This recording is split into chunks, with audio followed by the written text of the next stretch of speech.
सध्या काँग्रेसची पत्रकार परिषद सुरू आहे, पाहूयात. तो मैं तो पार्लियामेंट में पूरा बोल दिया हूं किस ढंग से वो कांग्रेस को नीचा दिखाने के लिए, नेहरू जी को नीचा दिखाने के लिए, गांधी फैमिली को नीचा दिखाने के लिए वो बात करते थे. वही बात उसी ढंग पे फिर कल भी उन्होंने किया. लेकिन मुझे ताज्जुब हुआ, जो व्यक्ति ऐसी बातें बोल रहा है और सारे देश में टीवी पे ये बातें लाइव चल रही है, उनको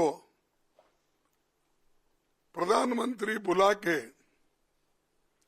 टोकने के बजाय, अरे भाई ये ठीक नहीं है, बाबा साहब के बारे में तो हम खूब तारीफ करें, बहुत सी बातें बोले, लेकिन आपने क्यों ऐसा बोला? जिस आइडियोलॉजी को डॉक्टर अंबेडकर नहीं मानते, स्वर्ग या नर्क की बात उन्होंने कभी कही नहीं, वो बातों को लेकर उनके होम मिनिस्टर बात करते हैं. तो मोदी साहब उनको डिफेंड करने के लिए अब 6 ट्वीट उन्होंने किया, 6-7 मुझे मालूम, 6 ट्वीट्स उन्होंने किया. क्या जरूरत थी? अगर आप बाबा साहब के बारे में अगर कोई गलत बोलता है, उसको अपने कैबिनेट से निकाल देना चाहिए था. ये नहीं चलेगा. लेकिन दोनों बड़े गहरे दोस्त हैं, एक दूसरे के पाप को सपोर्ट करते हैं, और इन्हों अगर कोई पाप किए तो वो सपोर्ट करते हैं, उन्हों अगर कोई पाप किए या गलत बोले तो मोदी साहब सपोर्ट करते हैं.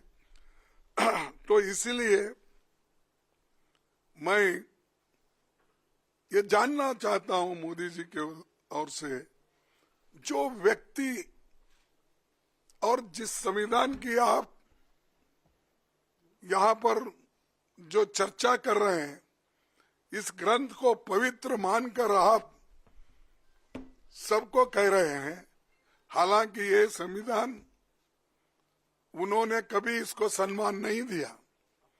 इसका तो बीच में मत बोलो, इसमें तो उन्होंने तैयार होते ही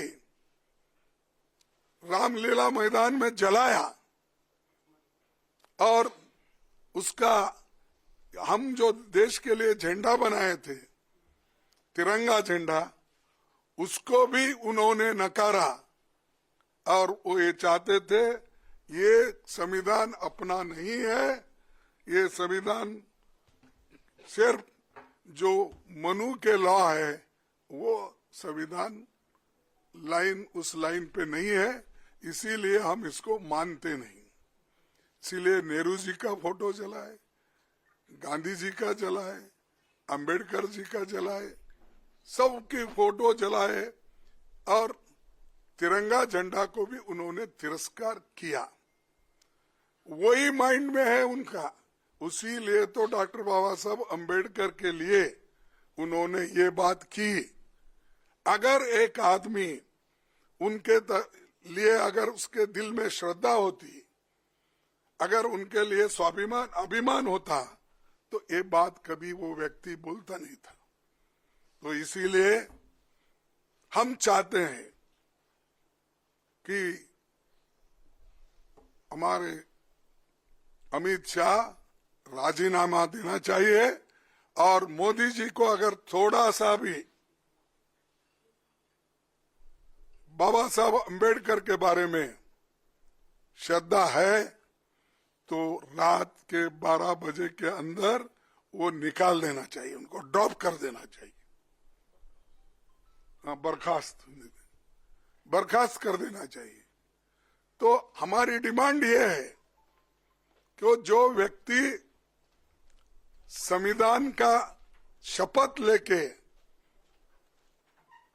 अंदर आता है, मिनिस्टर बनता है, मेंबर बनता है, अगर उस संविधान का अपमान करता है तो उसमें उसको कैबिनेट में रहने का कोई अधिकार नहीं है।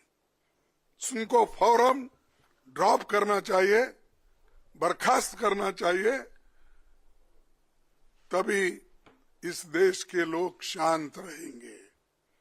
नहीं तो हर जगह बाबा साहब के बारे में नारे लगाएंगे, उनके लिए जान देने के लिए भी लोग तैयार हैं। ऐसा नहीं है कि कोई मिलेगा नहीं, लेकिन आज के हमारे जितने भी सुशिक्षित भी है, अनपढ़ लोग भी है, बहुत लोग भी है जो बाबा साहब अम्बेडकर के अभिमानी है। वो जात पात का सवाल नहीं है, बाबा साहब अम्बेडकर सबके हैं, वो बैकवर्ड के भी हैं और जो अति पिछड़े हुए लोग हैं, इकोनॉमिकली जो वीकर है, ये सभी लोग उनके हैं। कभी उन्होंने जात पात पर बात नहीं की, इसलिए क्योंकि वो चाहते थे जो शोषित वर्ग है, जो दलित है, जो बहुत ही कुचला गया है, उसके बारे में बात करते थे। इसका मतलब ये नहीं कि वो दूसरों के बारे में कोई सिंपैथी नहीं रखते थे, ये नहीं है, या उनके लिए कुछ नहीं लिखा। अरे डॉक्टर बाबा साहब अम्बेडकर संविधान में तो 2 कलम, आर्टिकल 3 रिजर्वेशन के है ना, 15(4) और 16(4) का तो सबको लागू है, लेकिन रिजर्वेशन का बोल रहा हूं मैं, जो है इसमें मैं आपको बताऊंगा। वो सिर्फ उतने कॉलम छोड़ के, आर्टिकल छोड़ के, बाकी सभी आर्टिकल्स सबके लिए है। फंडामेंटल राइट्स क्या शेड्यूल कास्ट को ही है, freedom of expression schedule caste को ही है, और फ्रीडम ऑफ मूवमेंट उन्हीं को है। अरे वो तो इक्वालिटी चाहते थे, और महिलाओं की सबके लिए जिस मनुस्मृति में महिलाओं के लिए कोई जगह ही नहीं है, उसकी तारीफ करते मोदी जी फिर रहे और शाह फिर रहे।